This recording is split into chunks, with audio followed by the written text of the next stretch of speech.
Hi guys, my name is Rita Savage. Welcome back to the Health and Wellness segment. Today we're talking about a clear mind.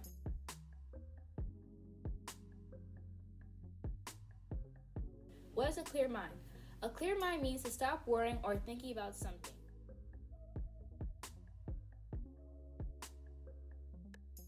Why is it important to clear your mind? Clearing your mind is important because it may lead to better sleep, more effective downtime after work, a greater focus, and increased creativity.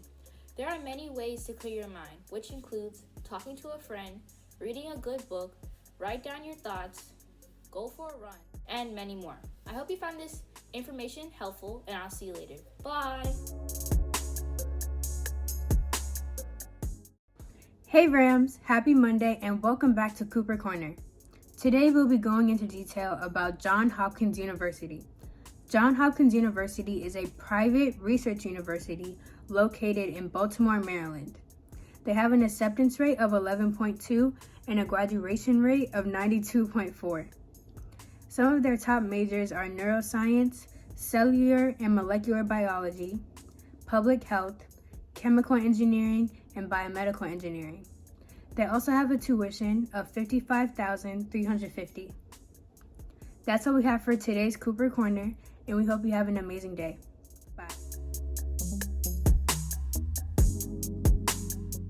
What's up, Rams, and welcome back to the Rams Morning Show, and welcome to the Rams Chat Room.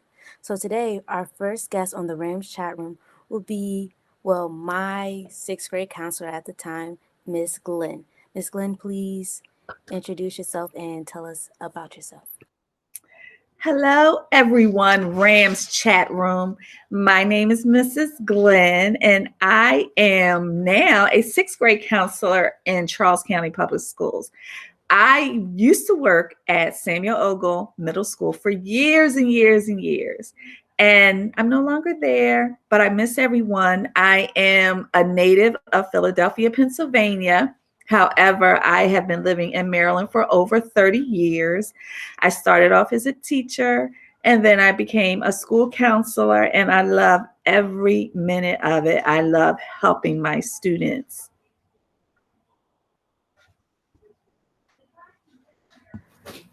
All right, so Miss Glenn, how have you been doing since the pandemic started?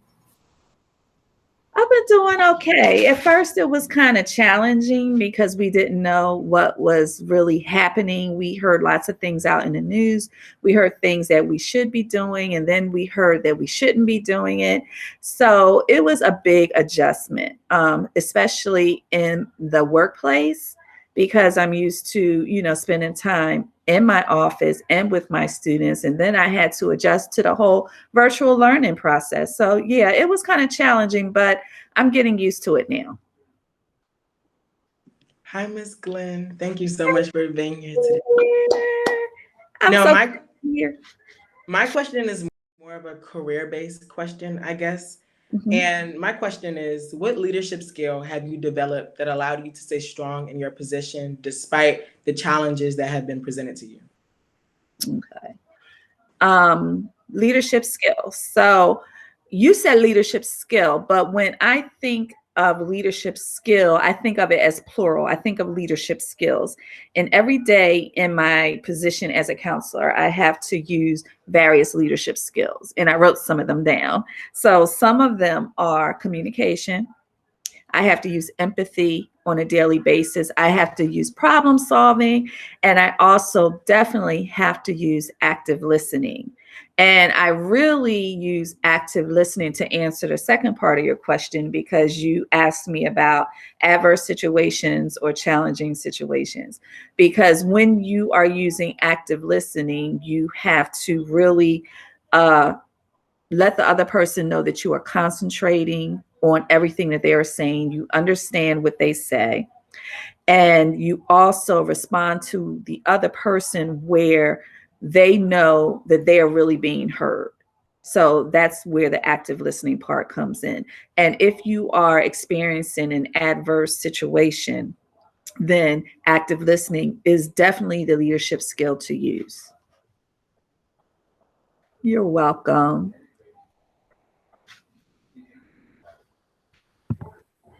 Hi, Miss Glenn. Hi, Jada.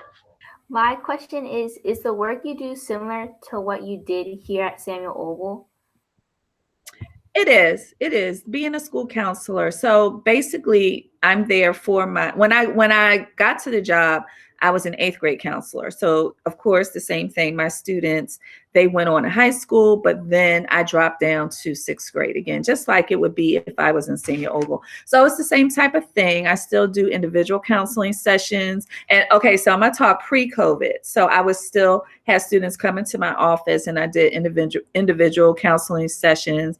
I also gave my student a needs assessment to figure out what needs they needed. And I formed my small groups based on their needs. So I would have small group sessions. And I also would go into the classrooms and do classroom guidance lessons. I still do parent-teacher conferences. I do basically everything. It's just a little bit different because, from school to, I'm in a whole new county, but not even if I'm in a new county. If I was at another school in Prince George's County, they may have done things a little differently as well. So Jada, to answer your question, everything is basically the same. However, there are a few details that are different. Hi, Miss Glenn. So Hi. my question is, what inspired you to be a counselor? And do you see a difference in being a counselor to grades 6th, 7th, and 8th grade? What inspired me to be a counselor? Okay. I wasn't always a counselor. I started off as an elementary school teacher years ago. And I always loved the younger kids. I always felt that I was helping them with some type of issues or problems. And I always felt like I wanted to dig deeper into what was going on. So if somebody came to school upset, yeah, you kind of talk about it and deal with the surface thing. But I really wanted to know what was really making them upset. What was the cause? So then I started thinking about going back to school to get my master's degree in guidance and counseling. And that's what I did. So to answer your question, I wanted to delve deeper than beyond the teaching aspect. As far as do I see a difference in 6th, 7th, and 8th? I do, the maturity level. I always love my 8th graders because they're at the point where we can just vibe and we're talking and we're just getting together. However, when I had you all and you were 6th graders, we would vibe and get along. So it's all about personality and maturity. But I do see, as the students go up in grades, I do see a difference. Yes. Yes, ma'am. So do you have any advice for the 8th graders now who you probably miss seeing? I miss y'all. Make sure you have a plan. That is my advice. For career and college ready, you have a plan.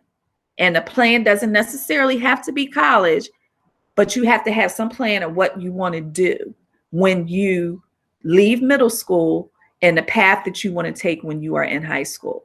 Because I know you've all had the talk from your present counselor, about the different high school programs and how your credits are used and things of that sort. So always make sure you have a plan. You don't have to definitely know what you're going to do because you may change your mind. Many people change their minds about what they want to do, and it's okay.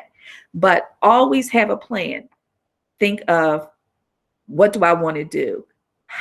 Think about your short-term goals and your long-term goals. So always have in mind something. You don't want to just have, I don't know. You may not know exactly what you want to do, but you should have some sort of idea. And what you can do, and I don't know if you've done it, but an interest inventory to find out exactly what you like and what you don't like. So then you start researching the things that you like. So yes, my advice is to always have a plan. Thank you, Miss Glenn, for being here with us, and thank you, Rams, for tuning in to the Rams chat room.